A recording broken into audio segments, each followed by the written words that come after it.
Ladies and gentlemen, good evening. It's Thursday evening, it's 8 o'clock, and we're back. We're back for the 2019 and 2020 season. And this show wouldn't be the same without my wonderful co host. And welcome back for yet another season, Joel Holyoke. Good evening, Joel. Hello, mate. You're right. I'm really well, buddy. Thank you for joining me, as always. Ladies and gentlemen are out there. We've got lots to talk about. Clearly, we've got so much going on. There's been so much going on over the last couple of days, as we're all aware. But I thought what I'll do is I'll just start off the show with not something local, something from Australia. Now, a friend of Sean's, a guy called Nathan Alexander, has sent us a summary, a summary of what he feels has gone on over the last couple of weeks. And here it goes. Nathan Alexander, thank you for this. We sold a player, our player of the season, for £50 million and didn't replace him. We didn't buy a striker. Yeah, we know about Jordan Ayew. We didn't buy a striker. Our best player handed in a transfer request and openly wants to leave. Our captain openly said there is unrest in the squad and won't sign a new contract. Our manager, in the last year of his contract, has called out our owners publicly. And we had 2 months to even replace what we lost last year and signed 3 squad players at best. We lost our last pre-season game 4-0. What a shambles of a club. Relegation fight this season. # Crystal Palace. Well, ladies and gentlemen, if you'd agree with all of that, I bid you good night. Thanks for joining us.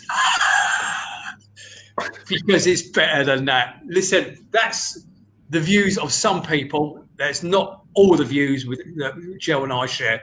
There is a load of room for optimism, and we want that optimism. I understand a couple of other podcasts have been called out for negativity. There will be a certain amount of negativity. There's bound to be, with what's gone on. But we need to ride through it and come out the other side. Joe, before I tell people what's coming up in tonight's show, your opening thoughts in what really happened in the last week of the transfer window. Just generalisation, please. Do you know what? It's just been typical Palace, really, hasn't it?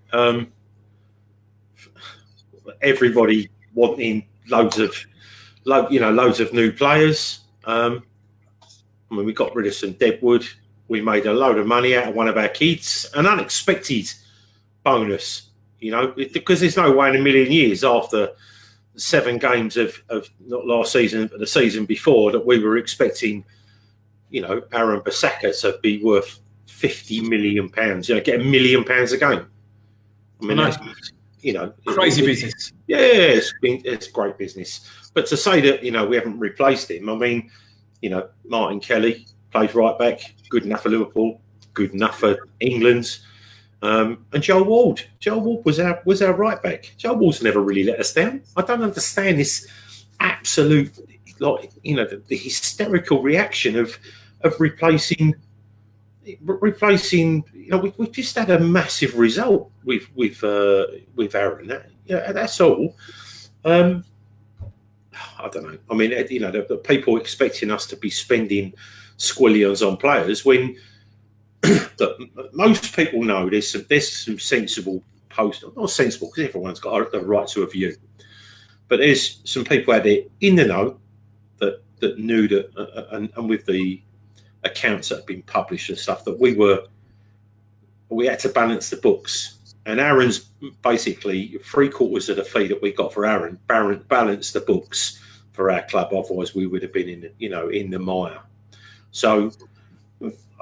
I think out of that 50 million, if we did indeed get 50 million pounds, and we did actually get the whole 50 million pounds given from Man United to Crystal Palace, that maybe we've got 15, 18 million pounds, and it looks like we've used some of that money. We haven't used all of it, but what we have done is just slightly bolstered the squad. I think Camarassa's going to. But we'll go into the signings in a minute. We're doing the signing. I'll tell you what we do. We're going to thank you for that, because thanks for your first thoughts, because we got, as I said, we got so much to go through. But first of all, Joe, can you see the people in the chat? Can you see the people that are joining us this evening? No, I actually can't find. I'm looking on my phone at the moment. I was just. Don't worry. Well, I'm going to kick it off if you don't mind. I want to say there's over 60 people watching already. I'm not going to go through your names one by one, but thank you to each and every one of you for joining, wherever you are watching in the world, because there's been lots of changes while you've been away, and I'm going to talk about some changes in a minute, okay? But there are people watching from all over the planet, one of which is the wonderful and talented Ben Allen, our great admin.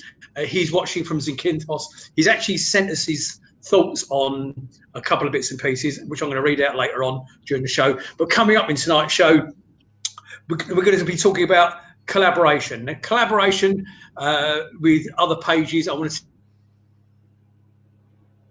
to. Pages. Go on. What did you say? I lost you. No. Go on, carry on.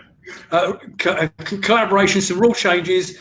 Red and Blue review and Red and Blue news. What's happening? I'm going to come on to that in a second. Okay, and then I'm going to bring Benno Bamoni is going to be coming on. And Joel's going to tell you a little bit about his upcoming holidays towards the end of the show, and then we're going to be talking about all the transfer stuff. So we've got lots of bits of stuff to get through. I've got copious amounts of notes here. Now, listen, folks that are watching this live, okay, we are normally restricted. We try and keep it down to about an hour, okay, show length on a Sunday night. Because of what's gone on, okay, I would really like this can be as short or as long as you like it. If we go on for 2 hours or so tonight, I don't care. Jill's committed to it. I'm committed to it. I want you to use this as your leaning post, if you like. Anything you like. Jill, talk to me about the chat. You wanted to mention something about the chat. Yeah, no. You said there was so many people in there to name check, but I always like to name check because we appreciate. If we're just sitting here rambling and no one's on here, then we're just doing it for ourselves. But there's 66 odd people out there. So, but I'll just give a few people. So I'm not going to read middle names and stuff like that. So please don't be offended. I think I'll do this quickly. So Michael Middleton, Rob Donovan, Justin Granger, Paul White, Jordan O'Day, Nick O'Donnell, Steve Brimble, Stuart Trafford, Ben Hopkins, Kim Jordan, Peter Costal, Mandy Highmarsh, Ian Lyons. We know Ian's in the background anyway. Charlie Byrne, Owsley Stevenson, Tony Nichols, Spoonbill, Muck Humpty. Always the best name on Twitter. Good evening, Adam. And Adam Hartley, Tim Richards, again, Ben.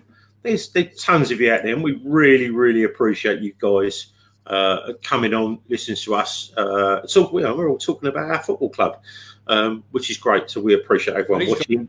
But listen, this is the other thing as well. Just very quickly, and I'll say this because I didn't get a chance to tell the guys pre-show when we were chatting. I know there's been a few people have been upset and they're posting comments and stuff in the chat, on the page and everything. If you post abuse, if you use rude words, even though I'm one of the worst for it, but not in the page, we're just going to delete them. It gets deleted straight away. If you're going to post the same thing that 100 other people have posted, it's just spamming everyone's timeline, right? It's all the transfer thing's finished, so we've got a certain amount of posts on there. If you can reason with someone without being abusive, that's what we need. We need decent content you can abuse elsewhere, all right? But yeah, I mean, listen, come on, come into the chat, and you like Colin Kennedy and Bruno, and a second, Broniecki, and Joyce Dean, come into the chat, say hello, and put your point across, and we will try and give you the chance to. But don't come on here and say Steve Parish is a wanker and he's a C and this, that, and the other.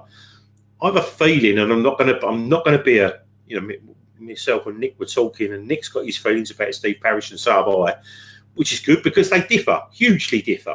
But don't come on here and just and make it abusive, because at the moment our football club is still a football club. We don't owe anybody any or much money. We're not going to go out of business. And hopefully, we'll have at least another year in the Premier League. So, but I'm not a Parish apologist. Don't get me wrong. So don't be started, giving it about that. But anyway, Nick, we've got a load of notes to read out while John Packham and Nick Gossett and Etel are all watching.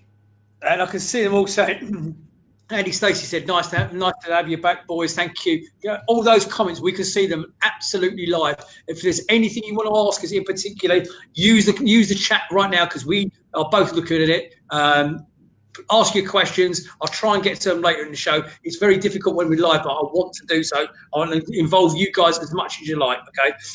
We are here, Red and Blue News and Red and Blue Review. We are going out live, okay? And we will be all season. We have committed to that, okay?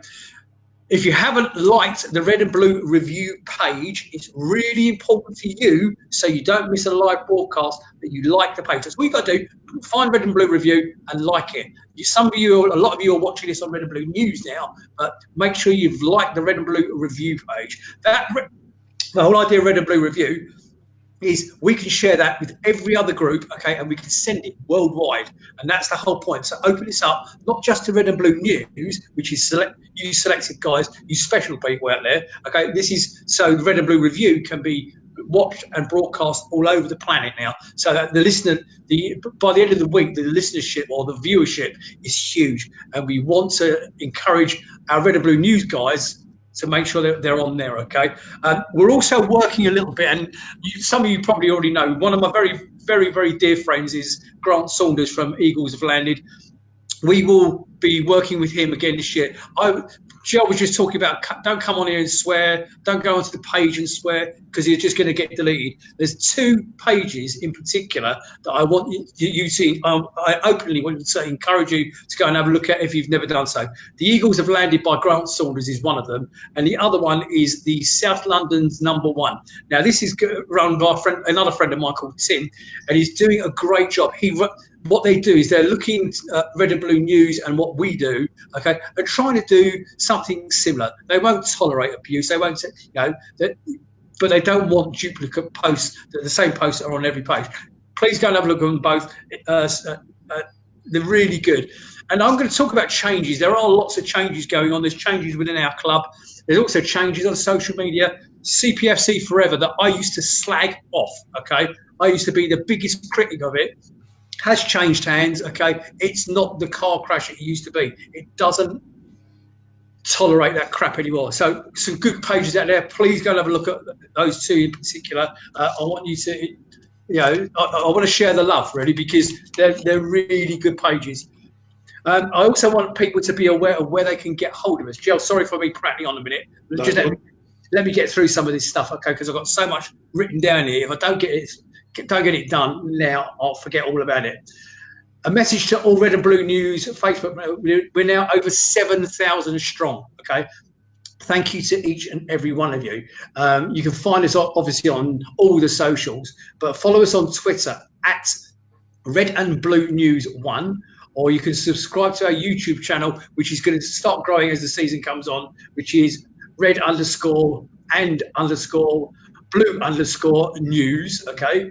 But most important of all, this is the big news as far as we are concerned. If there's times where you don't get to watch the shows live during the season, this is the important news. Please, please, please.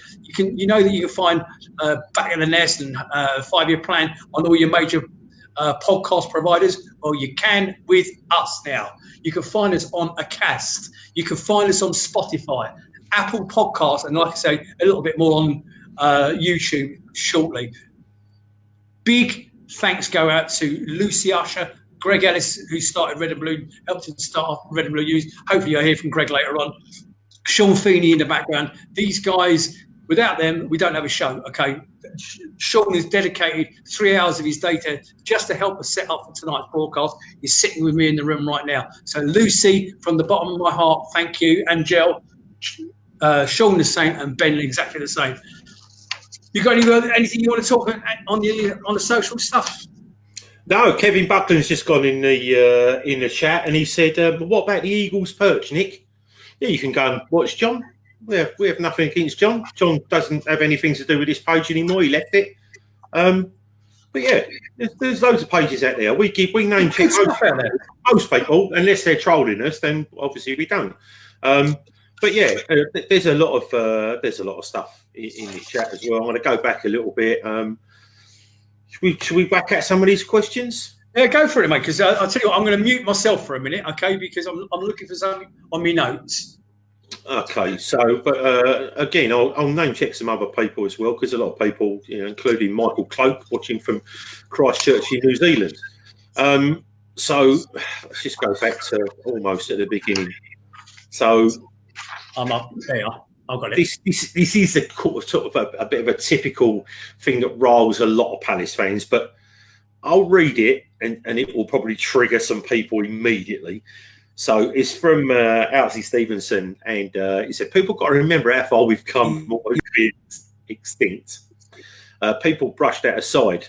But keeping Zaha, we have got a chance, I believe, with the signings of reaching a top 7 up the Palace. So, it's a little bit of harking backwards, but also looking forwards and being positive. And Tim Richards just said good morning again from New Zealand. Morning, Tim. So Paul White said, no striker, no left back. Our best player wants to leave. Not looking good. And the Americans pulling the strings for the problems that our club, Parish, wants out. We're going to cover all of that during the show, folks. Yeah, but I don't think that's... I mean, the Americans want out. It's pretty plain, but I don't think Steve Parish does.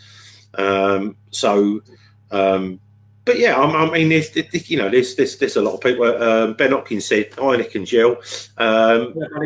Hope we will be okay. Our squad do great up until January for more signing. Hopefully, more signings then. Well, I'm sure we will do. And Nick Gossett said, I remember we beat Arsenal pre-season 3-1 and got relegated. So pre-season means nothing, and he's absolutely right. I remember a couple of years ago, I don't think 2 or 3 years ago we played and we didn't win a game. I was at the Brentford game and we lost 3-2 or 4-3 or whatever. But most of the games, I mean, with the exception of one, was the fault. When I say 14, Kouyaté wasn't there. He's the heartbeat in the midfield. One of the, he's a very good player for us. Wilf is our best attacking option. He wasn't there. We didn't have the whole team out there. I think that this year has been, I don't know, this sudden rise of expectation in the last 2 weeks has triggered so many people.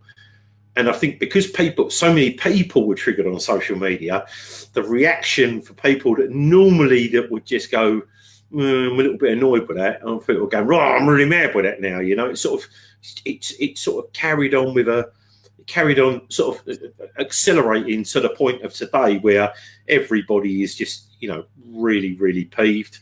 Mandy Highmarsh reckons that Wilf's really angry with the board and Mr. Parish, and she doesn't blame him.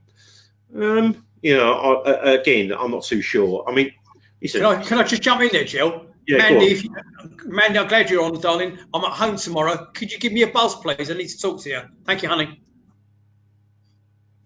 Sorry, Jill. And also, Colin Kennedy says, okay, Wilf remains, but he wanted to leave. Well, did he want to leave? There's someone from the club actually. I can't. I've been too busy working, right? But has Wilf actually? The club actually said he wants to leave. Yeah, well, I'll cover that off, Joe, if you like. Okay, right, we're going to do all this. We're going to do all this later in the show, but just to answer your question directly, because what I want to do is I just want to cover off the rule changes. Roy Hodgson did a Harry Redknapp style interview this afternoon, Joe, from the window of his car as he came out of the training ground, and he quite clearly, I haven't got these statements at hand, have we? But it was very simply, it's been well documented that Wilf has asked for a transfer. Okay, well, I'm sorry, but he's under contract. Okay, he hasn't fallen out with me. We get on very well. He hasn't fallen out with any of the playing staff. We all get on extremely well. However, he has fallen out with the chairman and the owners over it. Okay, and it was my decision to send him home today. Okay, that's what he said. In a nutshell, there was a bit more to it than that. Okay, but that's what he said. Anyway, we're going to cover the Zaha scenario. I promise you, folks, the Zaha thing, we are on as long as you like, okay? I don't care how long we broadcast for. If we're still going at 10:30 tonight, that's up to you, your choice, okay? Right, so because it's also a preview of the season coming, I thought I'd kick off the show with giving you a broad outline of some of the rule changes that you may not be aware of. And here we go. The 28th Premier League season kicks off this weekend, and with it comes with a new set of rules. The big thing coming in for the 1920 campaign is video assistant referee, VAR. giving match officials an opportunity to have a look at incidents during the game, even change their decisions. Now, this is the thing I didn't know about VAR, although they do have a 3 replay limit. So they can only watch the incident 3 times. And I didn't know that. So your thoughts on that in the chat, please, ladies and gentlemen. Handballs. If the ball hits an attacker's arm to build up to a goal, it will be disallowed regardless if it was accidental or otherwise. Manchester City's striker Sergio Aguero scored a goal which rebounded off his arm against a hat-trick last season. He admitted it was handball, but this season it will not be given. Until you want to feel at any point, I'm going to keep going until you do. An attacking player no longer allowed in the wall at free kicks. An opponent and opponents must stand at least a metre away. It means there will be a lot less jostling between attacking and defenders in the wall. Go on, Joe. Yeah, no, I was just going to, because you're cracking up a little, I was going to take you off and bring you back. So while you do that, I'll have another couple out of here. So Kevin Buckman says Benteke will score goals if we put more crosses into the box onto his head. To be honest, he ain't great with his feet. Well, he is good with his feet. He's good with his feet when he gets a chance. I remember seeing one of the best goals that he scored when a few seasons back. Well, I think it was a Liverpool player. He might have been at Villa when he robbed Scott Dan and ran in on goal and scored a goal that actually beat us 1-0. Andrew Adams said, blame is squarely on the Americans to me. The front man is Parish getting all the flack. Let's look at the players coming in, and although not fashionable, could be good for the team. Lack of a right back is the one concern, but Kelly can cover that. Well, the thing is, Joe Ward is better than Martin Kelly. Honestly, this lack of just being in a player who's just signed recently signed an extension on his contract. For me, he's a good player. He bombs on down the right. He's fit. He's a good tackler. He's a decent header.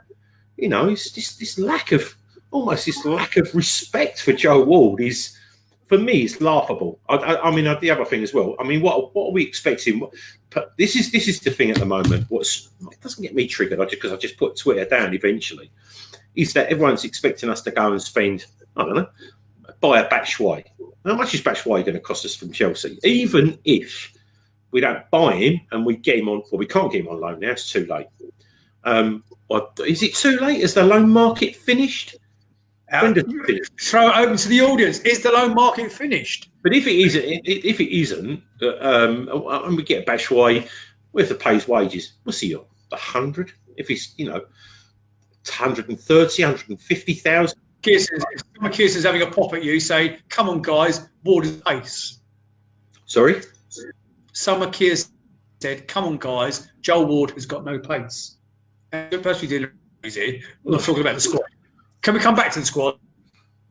Yeah, I honestly, I don't get it. I can't get fingered on that because that's okay. Absolute rubbish. I'm going to carry on. What do we do? What should we do? Should we, if we bin Joel Ward, right, and then we just go and go to one of the American sprinters, the 100-meter sprinters, go, do you know what? Hey, listen, can you tackle just a little bit? But what you'll do is you'll get there really quickly and just kick him, all right, and win the ball. We just employ a sprinter who's absolutely rubbish.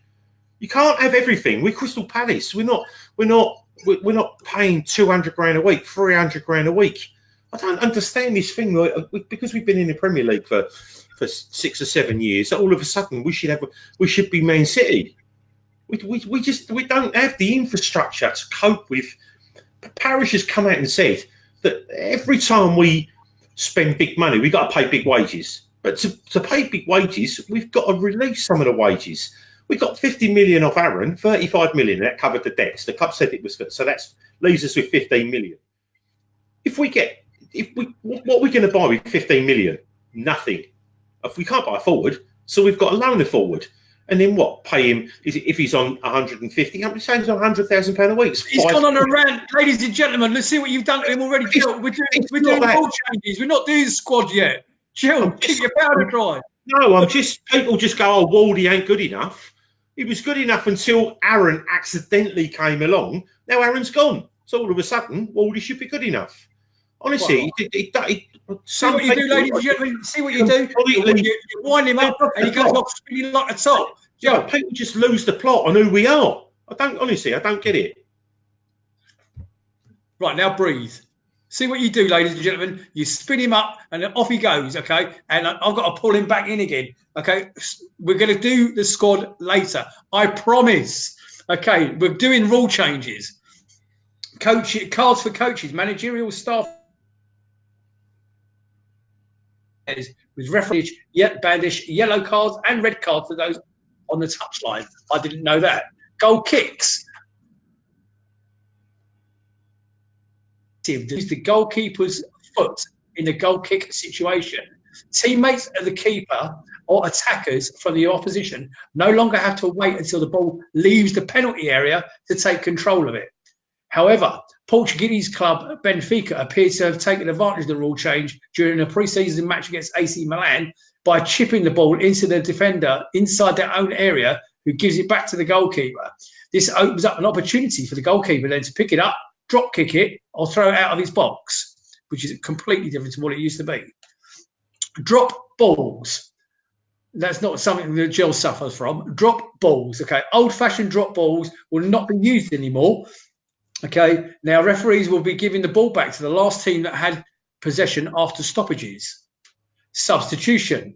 Whenever a player is substituted, they must now leave the field at the nearest point. This has been introduced to stop players from the opposite side of the pitch walking to the far dugout late in the games, i.e. time wasting. And the last one, head-to-head. Head-to-head. If two teams are level, I presume this is talking about at the end of the season. If two teams are level on points, goal difference, goals for and goals against, then their place in the table would be determined by their head-to-head record. In the past, it would have resulted in a playoff between these two sides, something that has never happened in the Premier League before. There was talk of Man City and Liverpool having to do a playoff title, but it wasn't required. And so that's the end of the rule changes. So that's... Jill, my turn to breathe. Go for it. I'll tell you what it is. I've been dropped out for a second because apparently my signal is not so good. So drop me out loose. Jill, on. Okay, I'll take over then. No, listen. I know I'd have a bit of a rant, and it's. I can't help the way that I feel, and the way that the expectation of the club and of some of our fans. I mean, look. So this is what people want, right? They want a new stand. The club said we need a new stand. The stand costing has got completely out of hands. For me, I don't think it's going to happen. It ain't going to happen for a few years, and if it does, are we still live? I don't know. Yeah, I'm here, Joe. Can you see me? Yeah. Right, Lucy, could you start bringing the guys in, because I'd like to ask other people's opinions. What I haven't done at the moment is I haven't looked at the chat and seen if there's any massive questions in there. Hopefully we're going to be shortly joined by Ben Agmarani. Now, what we want from Ben and Ian when they come on is just give us a quick overview of what they thought of the transfer window, just touch on the salient points and their thoughts for this season coming. Now they know what we've got in what sort of lineup. So hopefully Ben will be joining us in a minute. Ben, can you join us, mate? Come, click on your link and come and say hello. In the chat, Jill, anything salient in the chat? Paul Soda said, Wardy gets forward and puts the crosses into the box. A big Ben to get his head on it. Well, fair enough. I don't know. Stuart Evert has said, do we have any updates on why Luca is not extending? No, but again, he's come out and said that he's obviously not happy with the way things are. But listen, this is the way I see it. I like Luca, I really do. He's a good player. He's a very good player. But he's not an outstanding player. And if you don't want to play for the club, just don't play for the club. Just don't come out and do and shut. I thought these, Serbians were supposed to be big tough guys and, show a bit of balls and say what you mean. It's not try and, if you don't want to play, go. We're bringing midfield players in. I just get a little bit. It's all got football's got very, very poncy for me, very pretentious. You can't say this, you can't do that. It's all very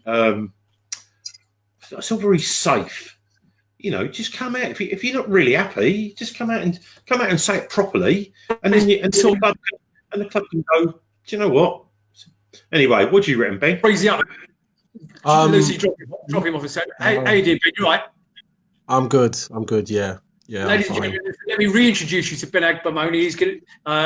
He joined us quite a few times last season. In the end, and it turned out it was. I know it was initially supposed to be a one-off show, but he ended up so popular, backed by public demand. So Ben, quick, I don't know about that.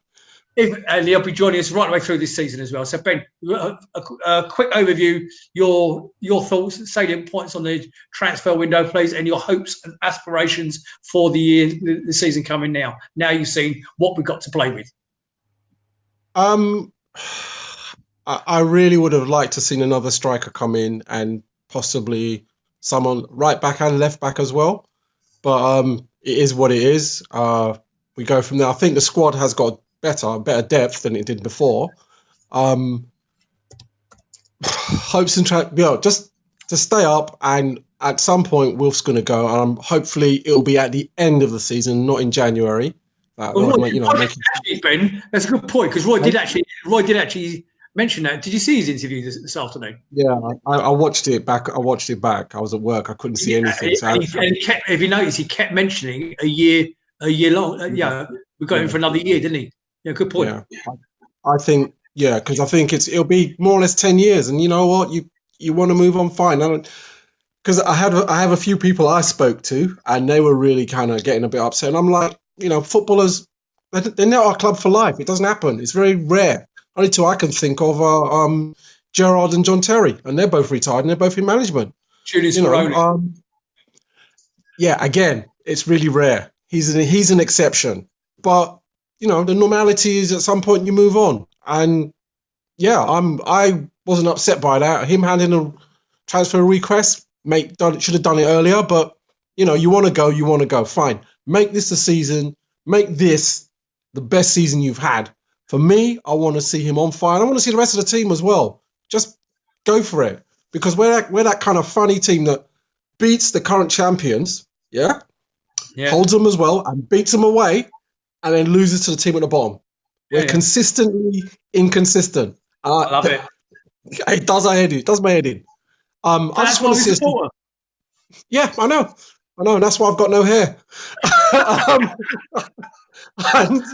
And yes, I mean, I took my wife to the last game, and she was just I'm not going to repeat what she said, but I said, but that's just what it is. And that's what we do. We, confound and surprise people. And just when you think, they have not got this, we go and do something else. So, and I think I want more of that, but just more of that consistent. I'm not one to think, we should be splashing this money on this person and on that person and thinking, because I know the club we've got and I know the money is tight, And your thoughts on? I mean, Claire Davis in the chat, Ben, is just saying that she believes that there's a gentleman's agreement to sell Zaha to Chelsea next year, and she could well be right. What's your thought on the Zaha transfer request?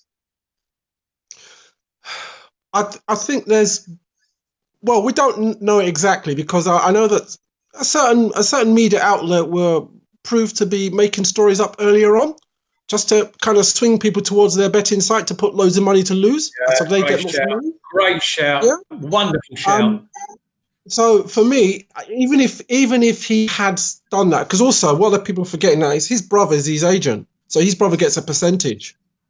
Of whatever the sales are. Because his brother was part of that the Wan-Bissaka, transfer to that club up north that likes So to wear are you red. are you saying Zaha's brother was Wan-Bissaka's agent? I didn't know that. Yes. So there's a picture where you see two blokes shaking hands. You think, who's that bloke? He was part of the whole dealings of it.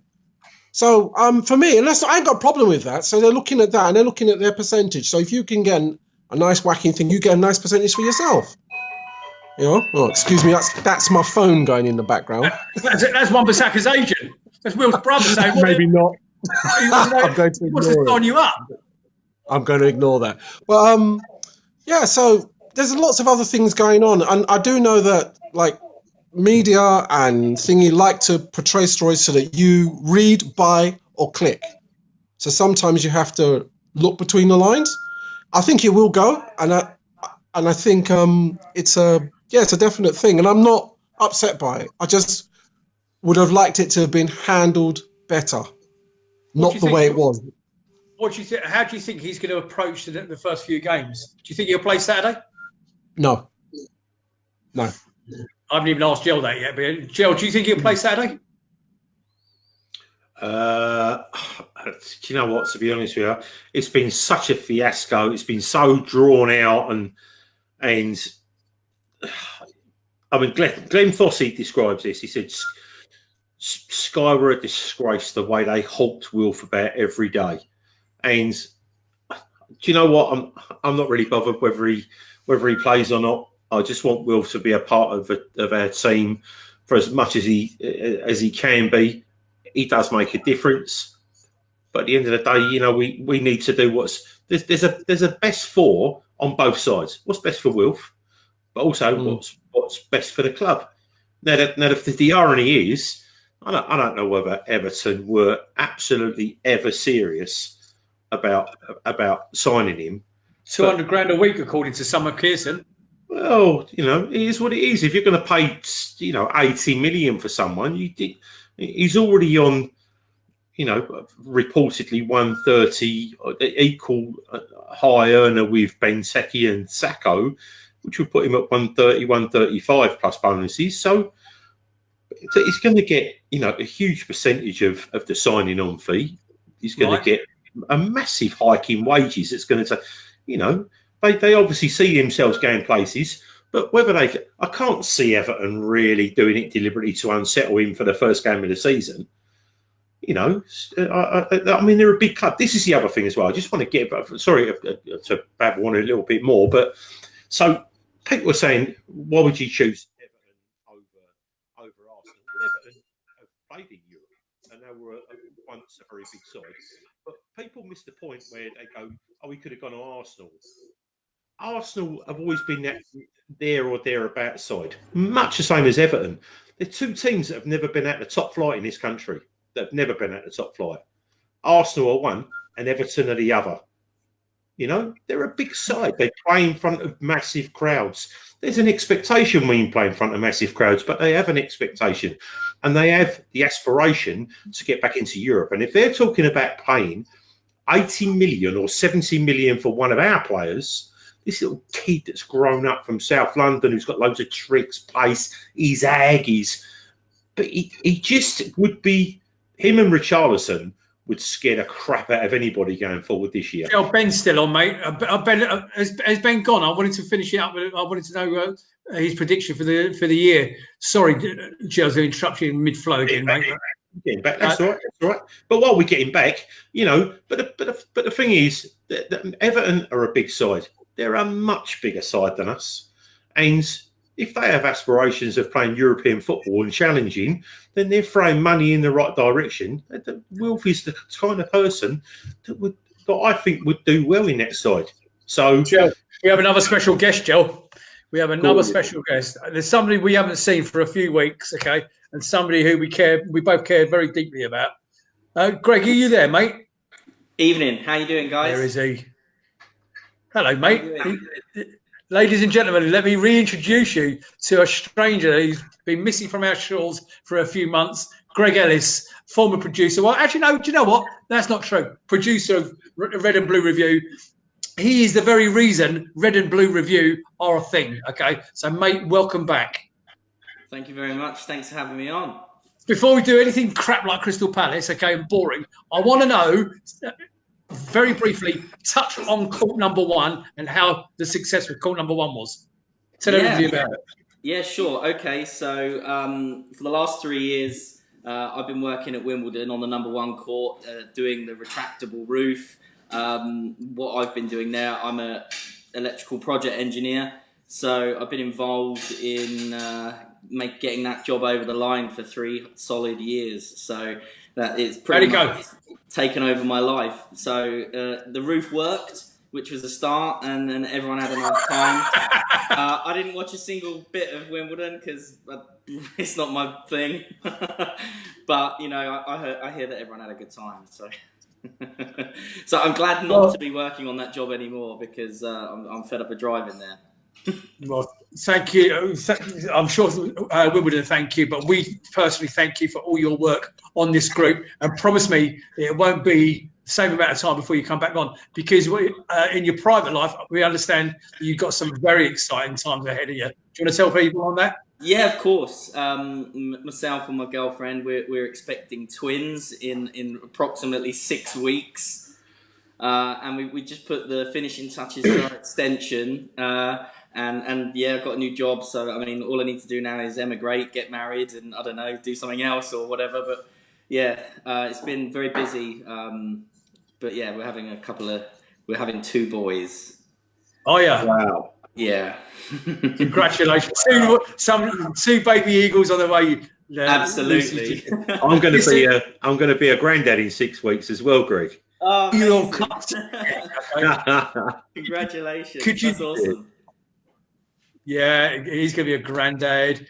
Can you promise me, though, I know you're fully committed with everything business-wise and personal-wise, but you won't leave it as long as you have done before you come back and see us during the season? No, of course. You know, I think I might have a bit of spare time on my hands, you know, being able to watch Match of the Day, so and those kinds of things. So, yeah, look, I'll be watching the Palace and keep my finger on the pulse. But yeah, I'd love to come back on and chat all things Palace. There are messages about you and your babies go through on the chat, mate. I'll let you look at them afterwards. So thank you for everybody who's putting messages in the chat. Right, Greg, sum up for me, if you'd be so kind, very quickly on your thoughts on the transfer window, and where do you think your hopes and aspirations for the season to come, please? Okay, my aspirations for the season to come, I'll go back to the transfer window because that'll probably take longer. Aspirations for the seasons to come, I think we need to have a cup run. I think that's what we should aspire to. I think we've probably got enough quality to remain in the division. I think we'll be safe with Roy. I doubted Roy last season, and I was wrong. And I've sort of vowed that this year I'll back him the whole way because I think he's just proven that he's got the quality. He knows what he's doing, and I think we are. I think we're an okay side. We're not going to set the world alight, but I don't think we'll go down.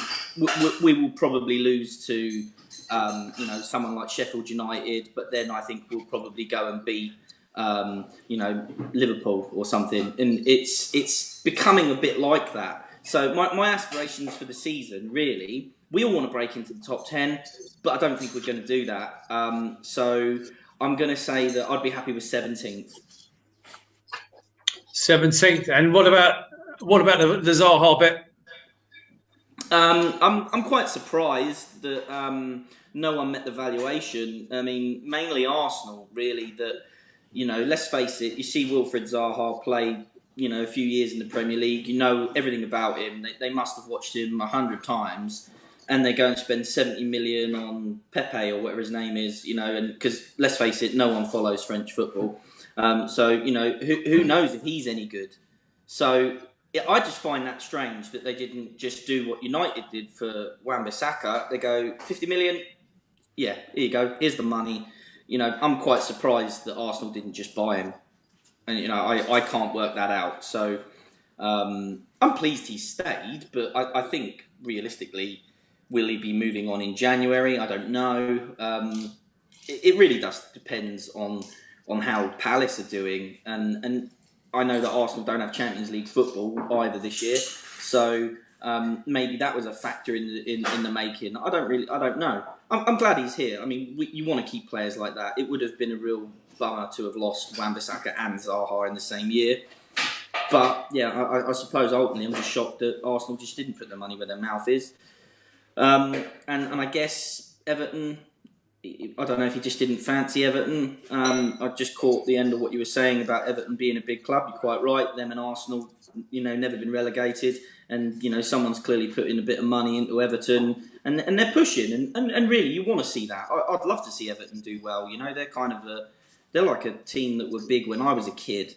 And in the sort of the 80s, they were one of the teams, weren't they? But now I'm going to jump in there, Greg. What you don't know is Jill and I had a conversation. Was it yesterday or today? We were talking about that very same squad that you just mentioned, the Everton team of the old days. And I said to him, "What was the name of that big bloody lump of a striker? What was that?" And because I'm old and I'm stupid and I can't recall things that I used to be able to. Within 3 seconds, he went, Bob Latchford. And he pulled it out of his head like that. It was just like, I hated him. I never liked him before. I hate him even more now. Sorry, man, I interrupted you. No. So in short, it's great that Zaha's still here. But for how long? I suppose moving onto the transfer side of things. Was it a couple of 2 or 3 midfielders? Probably just probably need another 8 midfielders. 1 in goal, 1 at left back, 1 at right back. Because we haven't got enough. Yeah, you're right. Yeah, don't need any strikers. Just play 4 midfielders up front or something. Yeah. No, look. Palace are becoming sort of. I don't want to say bargain basement, but they're trying to get players for good value, aren't they? Really, and I think they have signed good players for good value. Camarasa for a year's loan and an option to buy at the end of the season. It's a year's loan, isn't it? That's relatively small in transfer fee. I'm not sure. I'm excited. I'm very excited about him, by the way. Joe and I covered that off with Ian in a minute, but I'm very excited about Camarasa, actually. I think he's going to be a great I'm fit. probably the only person that's moderately excited about Jordan Ayew. I think he's better than Bakary Sacco, and I think £2.5 million in this day and age is a snip, isn't it? Really, it's a great shout. I think it's good. I think it's good business, and Jordan Ayew, he's not going to get the 20 goals a season, but he might get you the 5 or 6 goals. He might get you the winner against Norwich in the last minute or something.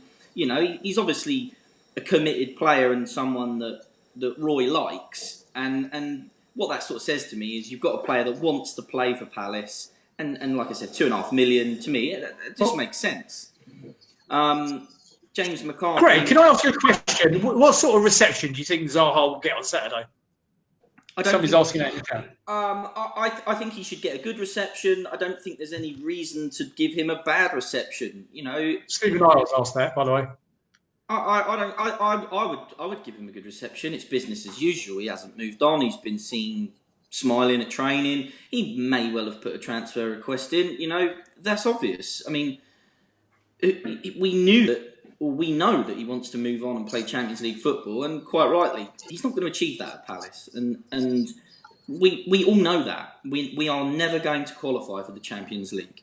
That's never, ever going to happen. We will be lucky to scrape some sort of, fair play award at the end of the season and get into the first round of the Europa or something.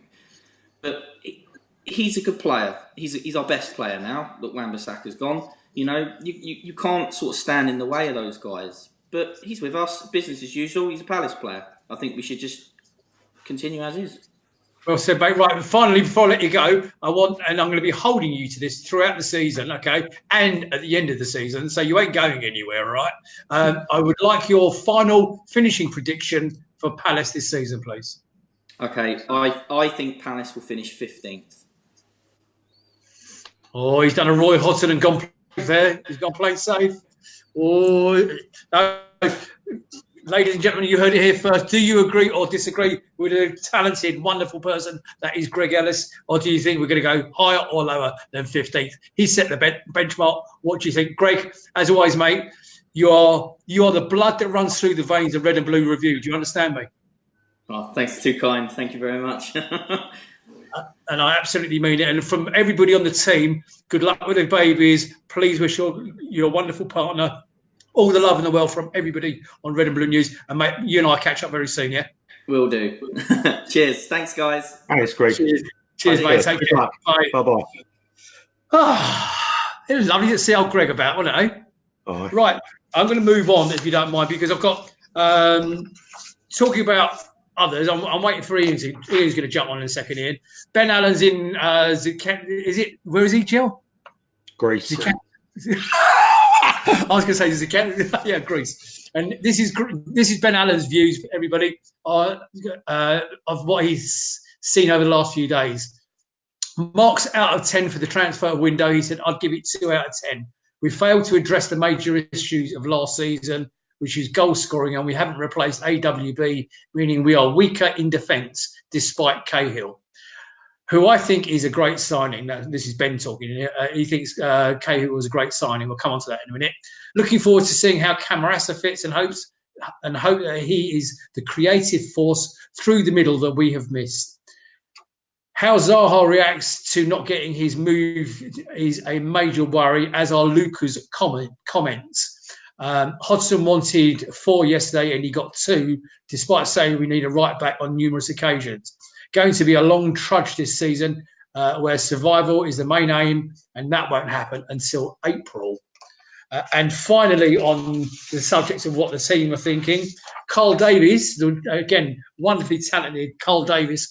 I picked, Carl, if you're watching, I picked this from your words on Twitter yesterday. This is not a direct quote. This is from him on Twitter. And he said, Will signed a new contract last summer. Big bonus, increased wages. He can fume all he likes. A gentleman's agreement of being a move is reasonable if a reasonable offer comes in. And he hasn't, and obviously it didn't. Okay, so this quote was from before the transfer deadline closed. And he is an experienced agent. He has an experienced agent who should have advised him to put a release clause in his contract, and he didn't do so. He's talking about, this is talking from yesterday. I don't think it's necessary about tomorrow. The window is still open for Europe, which we haven't touched on yet, Chel, for most of August. There's another 3 weeks of European transfer dealings available if Wilf is that desperate to leave, which I don't think he is. I don't see us selling in this window, and that was his prediction. Knowing Carl, he was dead right because he's a talent, which is Wilf is a month too late handing in his transfer request, which leaves us no chance to bring in a replacement before January. The wise and wonderful words of Ben Allen and Carl Davies. Ladies and gentlemen, do you agree with the chaps? What I haven't got there is their thoughts. What do you think? Also joining us this evening, talking about wonderfully talented, something he's not, is Ian Lyons. Good evening, Ian. Is he there? Come and say hello, Ian. Yeah, he comes. Ian Lyons joins us. Hello. Move your head a minute. How are we? Move your head. Out the way. Show everybody the background. I started. Look at that, everybody. Look at that, everybody. That's his TV, and that is quality. Welcome to the show, mate. Sorry to keep you waiting. You okay? I've enjoyed watching it. I've enjoyed all the excellent contributors beforehand. Good stuff. Okay, it can only go downhill from there. Is that what you're saying? Yeah, indeed. Thank you and good night. Right. Okay. So you've seen the format. Ladies and gentlemen, Ian's now going to be with me and Jill for the rest of the evening. Okay, however long we've already been going, best part of an hour. Ian, very quickly, overview, please, of the transfer window and your thoughts and aspirations for the upcoming season, please. And then we're going to get into the actual transfers that we did do. Well, I'd given some thought to this, and Ben came up with some excellent points. Greg came up with some excellent points. So I'll start with one that Greg came up with, Jordan Ayew. Now, I was going to say, okay, next. But while Greg was on, he brought up a really good point. Even if he just scores, a winner against the team or whatever. And I thought, oh, yeah, how much is that going to be worth to us? Now, I did some quick numbers while I was in the green room. We got 49 points last year. Yeah. 111 million that got us. So that equates to 2.26 million a point. Now, if Jordan Ayew manages to get one off his arse off his ear or whatever and gets us a win, he's justified his place, isn't he? He's justified his worth. So that's as far as I go with that. The only thing I can see, the only reason I can see that we got Jordan Ayew is one, he did put a lot of good effort in last season. The quality wasn't necessarily there, other than that superb first touch away at Wolves, which set up the goal. I was beginning to think that he may have been brought in as backup for Wilf going. Now Wilf staying, how long for, I don't know, because I'll come on to that in a minute. I'm not so sure we'll see a lot of him, but nevertheless, it's added to the squad. And for considering the money that we were talking about prior to the end of the season being 4 million, I think that what we paid for him is okay. Gary Cahill, I think, is a fantastic acquisition. Someone I've always admired, always rated, even when his Bolton days. Goal scoring centre half.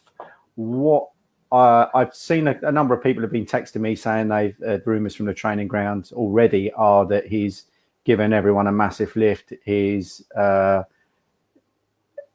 generating a good team spirit already, and he's a born leader. I mean, this is someone that led his country, and he's got experience at the highest level. I wouldn't be surprised to see, and I know Jill and I have already discussed this, is that I wouldn't be surprised to see us play a back three at some point this year. Can you imagine Sacco, Cahill and Tompkins, 3 born leaders, 3 good defenders for a start, both great in the air, both great on the deck, one of which can score goals. And then if we play 3 at the back, does that leave the potential for a sweeper? Is anyone actually going to? Is anyone actually going to be brave enough to play a sweeper? That's a question for another time, because I've got an idea as to who I would like, and Jill knows who I'd like to play in that position. But all I would, well, okay, all right. Well, I said it first, but we both agreed. I'll go there now. I think Max Meyer would make a fantastic sweeper on the basis that the last great player we had a sweeper was actually Eddie McGoldrick. 3 lumbering centre halves, winning the tackles, Max Meyer picking up the ball, running through, playing it off. I think that's made for that at some stage. Whether or not Hodgson will be brave enough to play that, completely different matter. So Cahill, I think, is a great signing. Camarasa, another really good signing. I was really impressed with him when he played against us for Cardiff. Thought he ran the show for a large part of the game. I think his creativity is probably something we've been missing. I know Jell and I and others have been talking about the creativity being an issue in midfield. So I think that's good. And I'm a bit disappointed we've gone for a loan deal initially, but I understand the reasons why. It seems to be that de rigueur at the minute. So I think all clubs are trying to do it, especially Arsenal, and then trying to shake the money out the piggy bank later on. So right. That's a good deal. What? Boys, while I got your opinion, you're cutting in. I actually want to ask you something. I want to ask you something that's close to your heart. Boys, keep your eye on the chat, please, on our own chat, because I'm throwing things at you. Okay, how chairman of Ian in this window? Say that again. Sorry. How has the chairman performed? How has Parish and the board performed? Well, to get onto my 4th one, McCarthy, I think he gets a B- for me. 2 good signings in Camarasa and Cahill. 2 mediocre ones in Ayew, McCarthy, and Henderson. I've not seen a lot of, but he seems to be shipping goals left, right, and centre. But you can, my brother will always say, goalkeepers is only as good as his defence. I'm not sure how much is hamstrung by the Americans, and as Gels alluded to previously, with regards to the need to bring the money in and settle the books, etc. Obviously, there were rumours that there was going to be some sort of investment. How many players do you want to bring in? Potentially thinking that someone may then want to just change it all. I think the real question, if I may, is how good a job has Dougie Freedman done? How long is this show going to be, boys? Well, let's ask the people out there. You know, what do they think about Dougie Freedman? You know. Oh my God, he's done it. He's over there. It is. He just cracked it Mr. open. Johnson, straight in there. Okay, right. Hold on. I'll tell you what. Can we try? And I just don't want to. I need to go through some of these signings, okay? And I want to talk about the actual team in a minute. Can we hold Dougie Freedman, because I think it's really important that we cover it off. By the neck. Yeah, and can we hold? We'll come back to the Parish and the board, and because I know Gel's got some serious things he wants to talk to us about that as well. And ladies and gentlemen, before we get into that, before we get into the actual squad itself, Red and Blue Review personally invited Steve Parish onto the show tonight. Okay, as he has done previously, he has decided not to respond to my emails. Okay, I get the fact. I get the fact that today he was likely to have been really busy. Okay, I understand that, but I think the Palace paying public had deserved some sort of explanation as to what is going on in the background because of everything Ian's just alluded to, and I know Gel's going to be talking about in a minute with the board and everything else. Okay, and the potential sale of the club. Parish decided to ignore it. Okay, so boys. Okay, normally I would rein you in. Okay, Gel, talk to me about your favourite person. Steve Parish, and then Ian, you do Dougie Freedman. Go. God, talk about throwing me under the bus. Yeah, because of Parish. Okay? Yeah, he's done that to a few of his customers. I'm sort of Steve Parish as a chairman for our club. He's evolved into. He was really, we used to have meetings with him and used to go to a pub and have a chat with him, and we used to get him on the phone. And now you get nothing at all. It was all very friendly, all very amicable. It was never ever abused. I find it strange how he doesn't. In fact, none of them. Well, with the exception of Steve Browett being part of, I know he likes to get involved with 5-year plan, which is, it's all very good for them. I'm not really. I think Parish. I think he needs to sell and move on. I think the club as a whole needs to be moved on. I think we're just ticking over. It's just going to be this every year. It's going to be the same, just the frustration. And you know what I see us at the moment. We have as a club now. I won't say we stagnated because we're still in the Premier League, and people said this would happen, and I rubbished them. But I think we're on the same plane as what Charlton did. I think you get to a certain point, and then it's unless you get. No, I'm just talking about the club. The club had I think Charlton had 12 years in the Premier League, and then or whatever they had, 12 years at the top or whatever, and then all of a sudden they got rid of Kirbishley, and then that was literally the end of it. They never set the world alight. They were just that little pain in the arse team from South London that gave the odd big boy a bloody nose, and that really is all we're doing. We've not got a significant investment. The last massive player, the last real player that we got as a surprise. When was that one? Who was the last player that we bought that we went? How on earth did we get that? Lombardo. Exactly. Lombardo, yeah. Exactly. I'm not talking about Edgar Davids because he was a Dutchman and he might have won the World Cup, or he might have won this and won that. That was purely I don't know what that was about. But Lombardo was a fantastic player. That was the last big for me. He was the last massive signing we made.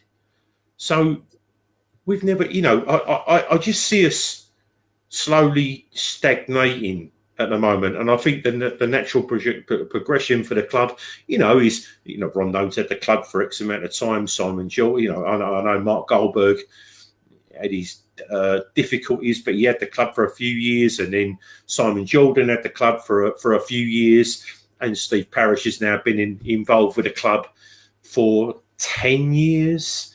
You know, I would just like someone to go, do you know what, Jill, shut up, we've never had it so good, which someone said earlier, you know, but you need to move on.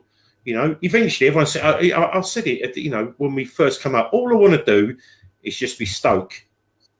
Just funny you should say that. You should say that. Are you Not reading now. that? But they've gone. No, they've gone down. You know, it's... I'm looking for the comment, Jill. Somebody just said in there, right now, in the last 5 minutes, I think it was Neil Costa. Have we turned into Stoke? Neil Costa just said, or it might be Neil Chatterjee. Have we turned into Stoke? Ian, have we turned? I've got my phone, sorry. Oh God, I hope not. You know, Joe's got a fair point, and it comes to stage. You know, in everything when it's on a progression, it never always goes. The up curve is never always constant, is it? There's a point where you plateau. Sometimes you drop down, and then that's when the investment goes. And maybe that's where we are at the minute. And maybe that is.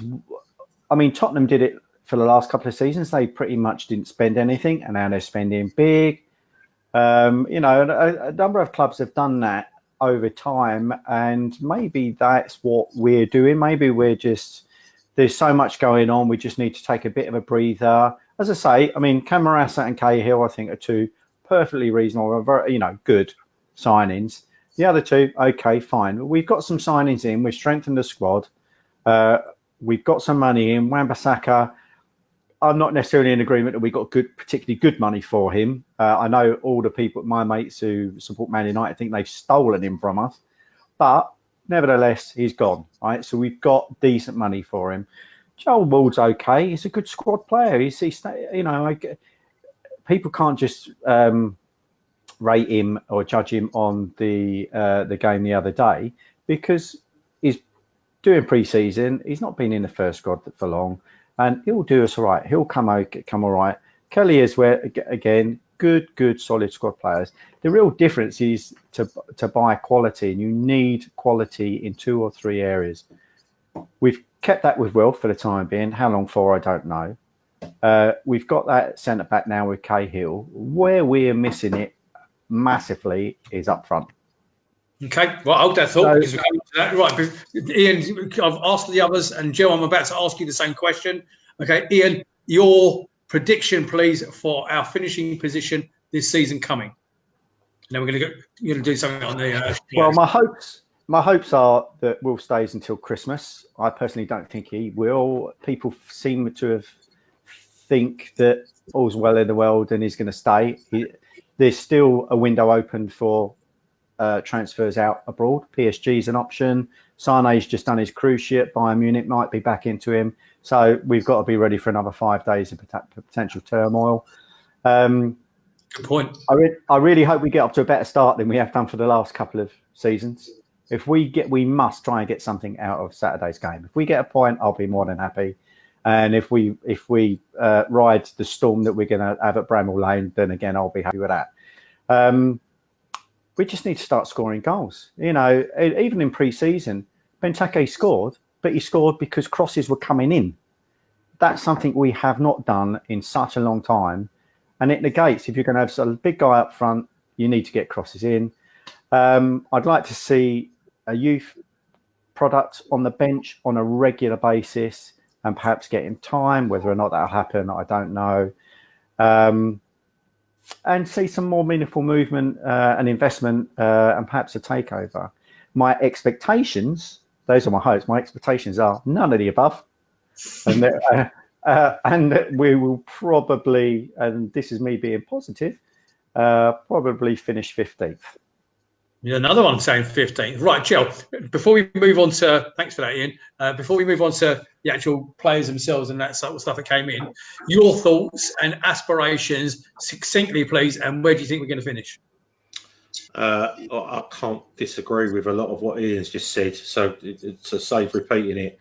And I'm going to say 16th or 17th. I think we will... I think we will struggle again. And Wilf was so many times the spark that was needed, and I can't for the life of me I can't. It's unfair to make a judgment on whether his heart is going to be in with it. I would hope that when Wilf gets to football, he just wants to play football, and just wants to do what he has always done. I don't know. I really don't know. But I'm going to say 16. I'm going to say we just survive again, because I can't see. I just can't see the. As Claire just said, it's going to be a long ass season. But it always is, isn't it? And then we seem to. I'm not going to turn around and say this year that I think we will go down. We've come close. We have come close. I'm hoping that the couple of players that we've got coming in, especially Camarasa, when he comes in, that he is going to play like he's playing for a contract, which would be nice. And again, like we've said privately, with you guys, that when we played Cardiff last year, I thought he was their best player. He caused us all sorts of problems, and he does seem to be attacking. So, so you're saying 16th or 17th, yeah? Yeah, I'm going to say that we stay up again by the skin of our teeth, and we are going to struggle. I have a list here for you, gentlemen. Okay, and I'm going to go through that list in a second. I want to highlight a couple of the pre-season games on purpose, simply because it was a slight change in the manager's formation that I hadn't seen before. Now, we're all talking that we need Benteke to score goals. We noticed that, yes, he did get one during pre-season. I noticed that was it Schlupp that he played alongside Benteke with Wilf and Townsend on the back, on the outside. But also tucked in behind them, okay, who was tucked in behind them? Max. I've got a sneaky suspicion, and I'm happy to be held up and publicly humiliated about this later during the season, that he's brought Camarasa in to play the role that Maya was doing sort of last year, a little bit more attacking. I think he will play Maya behind Benteke, and I think he will play Camarasa, although he can play out on the wide right, I believe it is, but I think he will play more of a central role. Your thoughts, both of Ian? I'm going to start with you this time, please. Well, I think we were calling out for Maya to play in the hole anyway, weren't we, last year?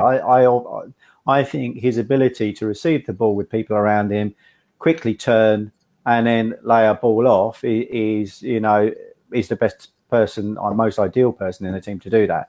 Yeah, and you're quite probably right in that Camarasa is going to fit his role. I'm a bit concerned as to how where McCarthy sits for MacArthur. Yeah. McCarthy, I would have had 5 years ago at the drop of a hat, no problem at all. Since then, I'm not too sure. 3 million is probably worth the risk. But I don't know. I think my biggest issue is going to be with Milivojevic. I mean, he had an absolute mare at the start of last season, and took him a while. And PVA as well. I mean, okay, I never did that, Ian. And I'm glad you touched on it, because this is the list: MacArthur, Kouate, Camarasa, Maya, Schlupp, McCarthy, Riedewald, and Milivojevic. That is our midfield squad on its own. It's pretty decent. On paper, that's half decent. Yeah, but how the hell do you play them? This is my question to you both. Well, you can't play all of them. It's a squad game, isn't it? Yeah. It's a squad game. We need to rotate. Well, go on, Joe. Sorry, mate. No, I mean we need to rotate. It's as simple as that. It's like this. This is the other thing. If people can just get their heads around at the moment, I really hope that if Ward plays, that he just doesn't have a mare against Everton. But just imagine that these players are not going to be playing 50 games a year like they used to. They're going to play 32, something like that. So, and they're going to miss some for injury, and a lot of the time, I know we just had the African Cup of Nations, but and we'll lose other players. Milivojevic, I'm sure, will get back in the Serbian side, and we'll lose players on international duty. It's a squad game. We just have to put the Aaron thing behind us, and Ward or Kelly will be our right backs. I don't, and both can play either side as well. Exactly, and again, I think like you say, you've alluded to Cahill coming in. He might not be fast. None of our backs are fast, but what he will have is Champions League experience. European, European country duty and everything. He would have been there, seen it, and done it, and his experience will be invaluable. I'm not sure where. I know. In the past we've had, we lost 3 centre backs at the same time, which left us hugely light at the back. But now, even though we've got experience, we've got Tompkins, Sacco, that in itself with Scott Dan, and we haven't got rid of these players. We've now just made the squad a little bit more in depth, which is with experience. I think the midfielders we've signed, you've got flexibility as well in their positions. McCarthy can play in the middle or out wide. I think Sacco is a good player. I liked him. I think he's a great player. I'm a bit disappointed he hasn't had quite the amount of chances that he should have had, to be perfectly honest. But what about? Somebody has actually mentioned about possibility.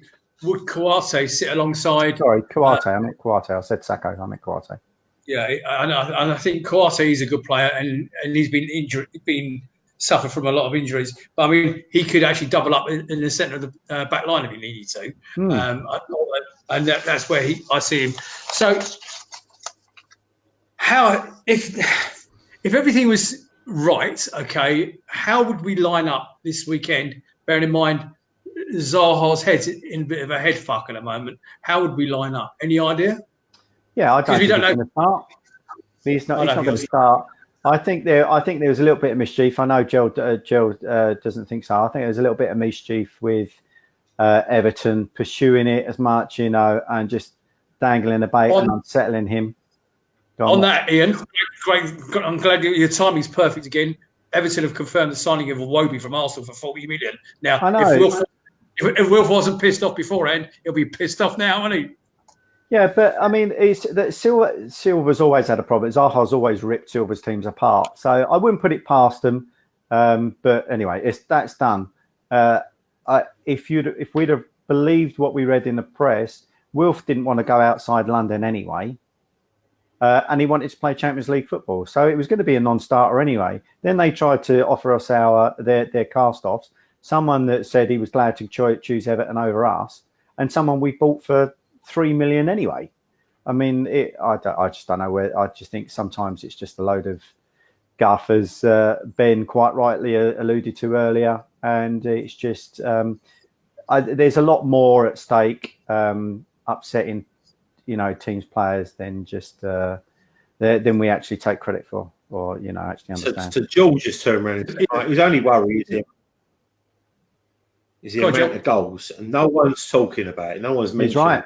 He's right. But we have mentioned it. We've basically what we've done is we've said we need loads of high crosses, and Benteke's got to win every header and score every goal. But that's fair play to George. You're right in that we've discussed it, but that is the limitations that we've got up front, isn't it? Because that's very one-dimensional for us. Okay, you may have Wilf coming in off the wing, you may have Andros coming in, and if Nick's right in that Maya plays in the hole, you may have like big man, little man, and then they may play off one another. But I'd be interested if we pursue the Russian kid until Christmas, because we were alleged to have almost doubled our offer. And he looks quite a good player. Yeah, he does look a good little player, actually. Yeah, I know. He looks. I'll be honest with you. Camarasa and Kalev were my two that I really wanted to see sign. I was a little bit disappointed that we didn't get him, and I don't know why we didn't get him. But we could. The question, ladies and gentlemen out there in Red and Blue Review Land, the question for you. I haven't got the answer to hand. Is the European still open? Is that inbound only or outbound only, or is it both? Boys, I don't know if you know the answer to that question. Sorry to chuck under the bus again, but I know it's certainly outbound. I know that their window doesn't shut for another 5 days or so, but I'm not so sure that we British clubs can buy from foreign clubs during that period. I think the window refers to players coming in. So again, we have a forward who seems to score goals for fun, and Neil Chatterjee is right, and also he's a left-footed finisher, and James Daly still isn't getting a look in, even though we've got 3 or 4 other strikers that aren't scoring goals. But this is where I was coming from earlier. And he will be hungry. He is hungry. He's just signed a new deal. He wants to play. A lot of the fans want him to play. A lot of the fans want him to just be given a chance. And I'm sort of getting my only stress. And again, everyone's going after other people and the Americans and Parish. But for me, Roy isn't giving him a chance. So, okay, Joe, that's frustrating. I'll give you a quick look at that. Okay, I saw him on one of the pre-season friendlies. Okay, and whilst he was there putting himself around, okay, he had a couple of shots on goal. A talented striker would have put one of those chances away. And I know you could argue that with Benteke as well, but James Daly, to me, he looked like a very good second division, maybe even championship best striker from what I've seen of him. Okay, and I might be rid of, but I know your counter to that is going to be, Nick, how do you know unless you give him a chance? Look at Aaron Wan-Bissaka. You're right. Okay, I accept that, but I can only tell you from what I saw over the pre-season. The problem is, it's not about us giving him a chance. It's about Hodgson giving him a chance. It goes back to my hopes. I hope that we have at least one youth team player on the bench on every game this year, just in case. Would he have ever played Wan-Bissaka, had he not been forced into doing it? Ladies and gentlemen, hour and a half. Still over 80 people watching. Thank you very much. Can I ask you now in the chat? Okay, we're looking at every questions to the panel because 10, 15 minutes or so. Joe, what are we looking for this season? Tell me where we're going to go. I mean, is this going to be another season of pain? Survival again. Do you know what? I wasn't going to say anything, and again, I've got a mate who's knows a lot about the club and sort of wraps up within the club, and he said to me, and I was like, look, what's going on? And he said, we can't do this and we can't do that, and I can't say this and I can't say that. He said, but let me tell you now, right? And I was, when he said it, I was like, I pray this isn't the thing, but he said, if Parish is still at the club, 10 and 15 years' time, we will be a force to reckon with. That's what he said. Well, I don't have any reason to disagree with that. The problem with it, I think as a CEO, I think he's bang on. I can't think of many people that would have an issue with how he's run the club. I think the only way he's been hamstrung is through the lack of investment. And there's only so much that he and the others can put in. The Americans have pretty much shafted a lot of us by offering giving us nothing. And as we all know, there have been potential suitors in and around. And, now that, there was about a couple of months ago talk of 4 suitors, but then everything's gone quiet. Now, normally when that happens, you just hear stuff, all the time, baiting, making assumptions and everything else. When it goes quiet, that tends to be more conspicuous than the noise around something. So I'd like to think that there's obviously, serious work going on in the background to bring potential suitors in. And then if that is the case, to keep him on, because he will be the best person to have the helm, certainly for the next 5 years. Okay, well, he who doesn't answer any frigging emails once said to us, to Jill and I, when we interviewed him, is that if you don't improve your squad year on year, basically you're standing still. And if you're standing still, technically you're going backwards. That's what he said to Joe and I when we last interviewed him, Well, to me, have we improved the squad in this transfer window? Yes. You're not shaking. Ian saying yes, Joe? Yeah. Minimally. Poquito. Had we lost, what you do? What? I was on that bloody show that night. Yes, I was on that show that night. Excuse me, I was. Do I honestly think we've improved the squad? I think we've got a couple of very talented players. My concern, and I think George mentioned it in the chat just a minute ago, is the fact that we've got one player, I believe, under 26 in the squad.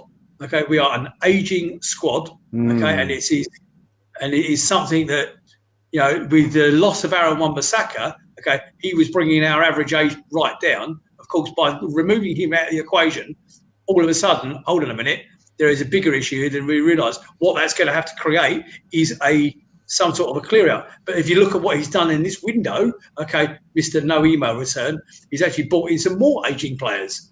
And he's got rid of a lot of dead wood. He's got rid of some dead wood.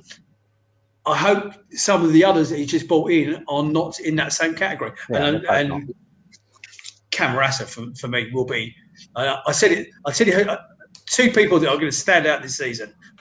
You can forget Zaha. Zaha will do enough to get his transfer done in January or in next summer. To me, and I've seen glimpses of it in pre-season of what I was hoping for. Last year, I championed right from the very beginning. I went on our show, the BT Sport one I did, and that European and the worldwide thing that I do. I actually championed Max Meyer, and I said he would take the Premier League last season by storm. Well, it didn't happen.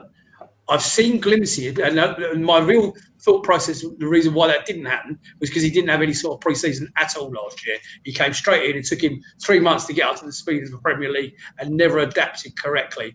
I reckon you're going to have two people this year that will take the Premier League by storm. Mayo will be one of them. Here's my prediction. Max Mayo will be one of them, and Camarasa will be the other. Let's hope I'm right. Your thoughts on my bullshit that I just spouted, lads? Jill? No, I listen. I have championed and argued Meyer's case all the way through last season. I could see. I watched him. The thing with Max Meyer is he's very much the type of player. He's got to have the ball all the time. He's got to be busy. If he's not busy, he just gets people just go, well, he hasn't done anything. But when he does do stuff, he is proactive. He's not a defensive, reactive midfielder. He needs good players around him. Yeah, he's the one. And I remember at the beginning of the last season when him and Wilf down the left-hand side doing all their little tricks and stuff, but their interplay together is very good. I'm hoping that now we're a season on, that he's sussed the Premier League out, the pace of it, the toughness of it, the mental toughness of it. I'm hoping that we can see the Max Meyer that I saw glimpses of. I think he's going to be key for us. And again, like you said, if Camarasa can come in and be creative, because that's what we were missing. I'm talking about being greedy. I'm talking about being creative for the other players. And again, there was.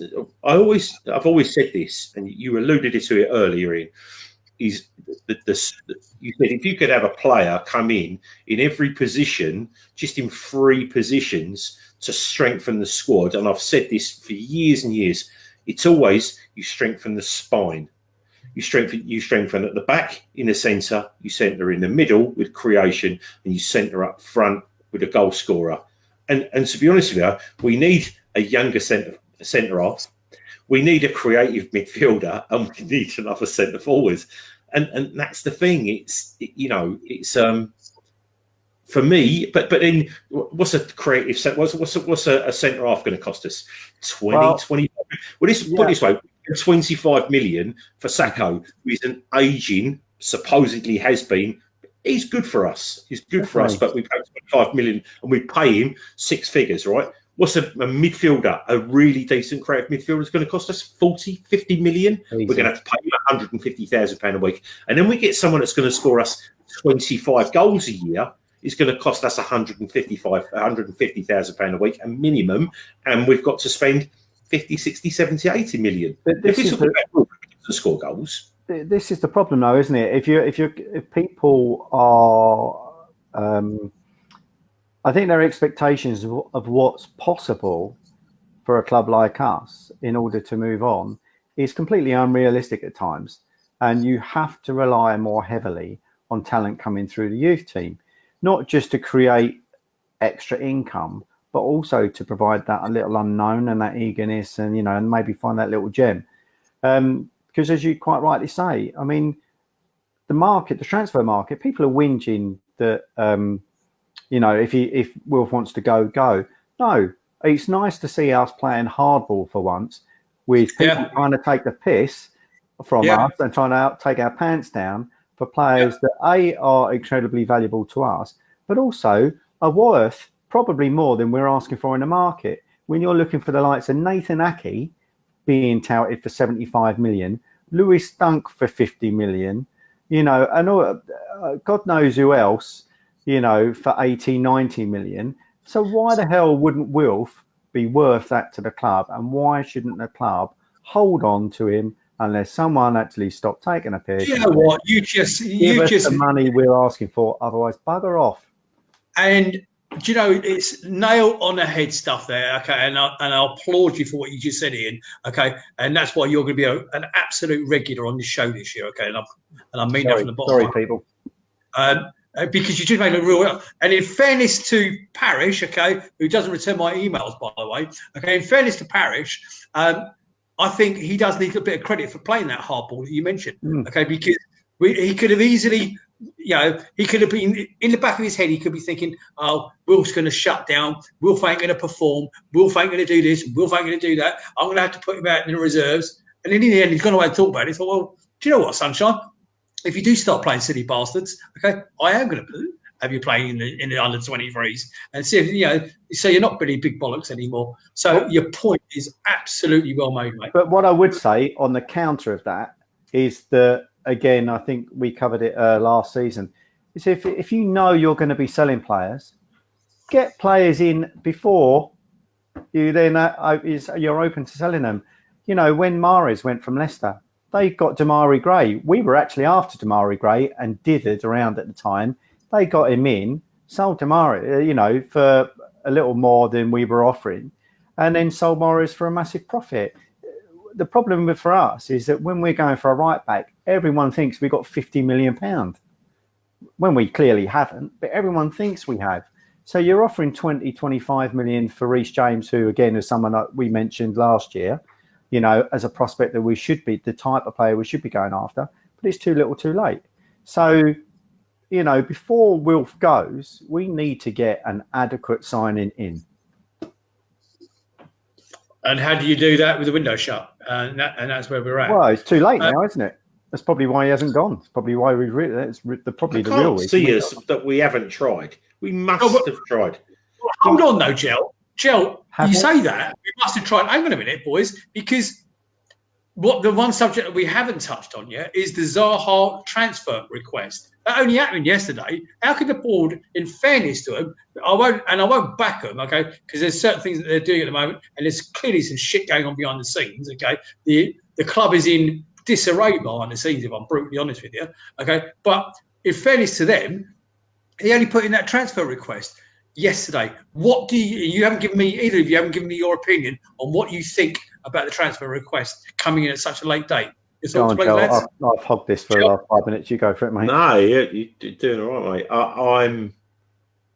I was surprised, but and again, as we've talked, you know, if he handed a transfer request, he was going to lose certain loyalty bonuses and stuff.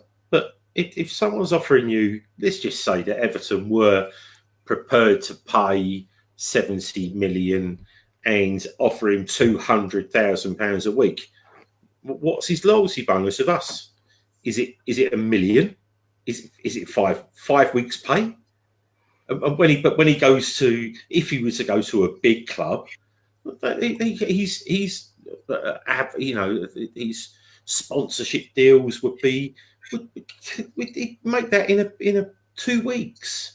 You know, I honestly don't think that that the money side of it is I think he's now in the, if you're earning six figures, you shouldn't be worrying about, well, I don't think he'd be worrying about stuff like that. I'm worried about £1 million when he's going to make 10, 15 million quid in a season plus paying for another team. You know, I just don't think it was all about the money. Sometimes I think that, you know, if he gets badgered enough by, let's just say that Ben's right and his brother is part of our problem, and he wants to push the move through with other people that are going to make a huge amount of money for doing what?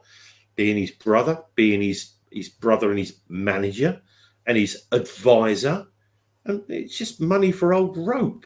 You know, it's I don't know. Like I said, for me, and I said this 2 or 3 years ago, that the Premier League is a greedy, it's a sanitised, greedy place where the likes of the older people like me are just, you know, you get worn down by it, and that's why I said, if Wilf wants to go, just go. You know, Yeah. Ian, I'm going to give you the chance to respond in a second. Joe, one closing thought from you. Do you miss the Championship?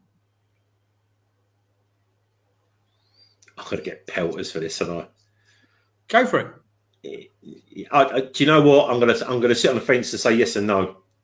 You know, because I don't miss Scunthorpe on a Tuesday night. I've done my apprenticeship doing the away games and you know, on a crappy freezing cold Tuesday, Wednesday night. I've done all that, but do I miss going to the older grounds, to terrace grounds, to grounds with proper atmosphere? Like, you know, I mean, they're all moving on now. Like, you know, I can hark back on about the old days. But do I miss going to Ellen Road? Yes. Did I miss going to Burnley? Yes. You know, but that's just almost reminiscing. So, but then, do I like going to Anfield? Yes. Do I like going to Old Trafford? Yes. Do you like going to Southampton? Do I like going to Southampton? Yeah. Do you like going to Wembley? You know what I mean? It's like... All right, Ian, your chance to respond, sir. Well, I mean, I was shaking my head. I love the honesty of the Championship, and I love going to the other grounds. And you can still get that if we draw them in the cup. I mean, we went up with Donny, didn't we, last year? But realistically, that we had so much dross in the Championship. We went up. The only time it's good being in the Championship and you enjoy being in the Championship is when you're in the playoffs and you're going for promotion. When you're winning, yeah. Yeah, exactly. So you compare that with being mid-table mediocrity, you've got to take that, no matter how much of a sellout that is, the quality of football, the quality of the ground, believe it or not, and the atmosphere, and the players are the best we've ever had. No matter how much we're derived in the quality of the squad at the minute, you put this current squad up against many of the other squads we've had, and, you know, it's second to none. I was going to wrap it up here. I've got one. You just actually reminded me of another. Your question about Wilf yet? Sorry. Do the Wilf thing, because I've got one more question for you. Everyone.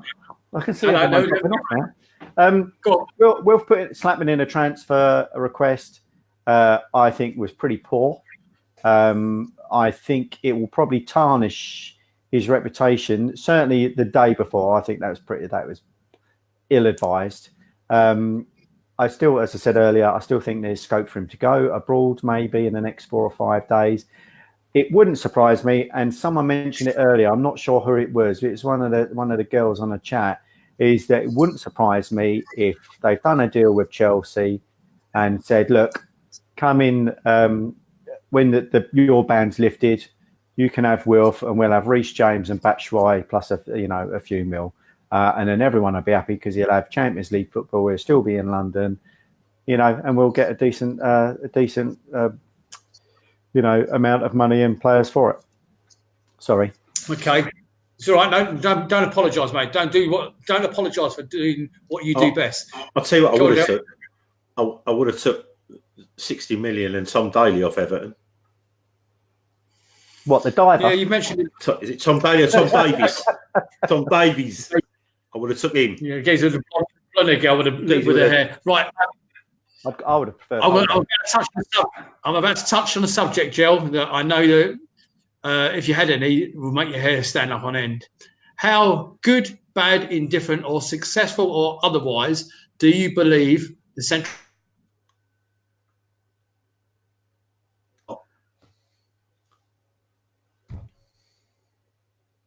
Gone. Yeah. Oh, I can't hear you. Gone. Oh, so Gel, what do we do now? We're going to stay on for another hour? I don't think so. I mean, we bored the pants off everyone already. Oh yeah. We'll give him another question, lads. No, I haven't. I'm here. Okay, carry on then. Go on. Right, central singing section. How do you think he's going to perform this year? I'm looking forward to it. Gel? Don't care. That's it. I ain't saying nothing else about it, all right? It's pissed off too many people, upset too many people. And on the other side of it, it's pleased everyone else. But I don't care. All right? That's change. It. Not everyone likes change. No, of course. I'm not talking about change. I'm talking about shitting on 400 people. But there you go. I have morals. I have morals in my working life and I have morals in my personal life. And Parish, that's what I got. Don't talk about it. We won't care. About it. No, we're not going to talk about it. But anyway, right, listen, everyone that wants to go in there, have a great time. All right? Have a great time. And then when you're a very naughty boy. That's triggered me really badly. Right to the very end. Why did you do that? Under the bus. So easy. It's so easy. Line and sinker. Boys, thank you for joining me. Lucy in the background, Sean in the background, Ben and everybody, all the contributors tonight. Thank you for joining me. It's clearly going to be a turbulent season. But one thing you can rely on, you might not be able to rely on your board to return your emails. You might not be reliable to rely on Will Zaha doing his bit for us on the pitch. One thing you can rely on is Nick and Gel, Ian and the whole team will be with you every week this year. Please join us on Red and Blue Review. Please join us on Red and Blue News. Boys and everybody out there watching us, thank you very much. Gel, something you wanted to say? Yeah, I'll be in Africa in early October, so I won't be here every week. Oh, we haven't done the holiday thing. You're right. We can do that another time. But if anyone sees Nick, we're on Sunday night. If anyone sees it, yeah, give him some stuff if you see him. All right. Jill and I are back on Sunday evening where we're going to be reviewing the Everton game. One thing I'll leave you with, everybody that's still out there, there's still 60 of you on the page. I need some answers, please. Tomorrow is Friday. I'm off tomorrow. One thing I haven't done is a Phil Potts player prediction or a panel player prediction. Are they still required out in Red and Blue Land? Let me know in the chat. Very simply, yes, Nick, or no Nick in the chat, and the majority vote will get the score. Do you still want PPP next season? Let me know right now because I'm going to be looking at the answers. Thank you for joining us. I hope we've tried to take away some of the pain of what's happened over the last few weeks.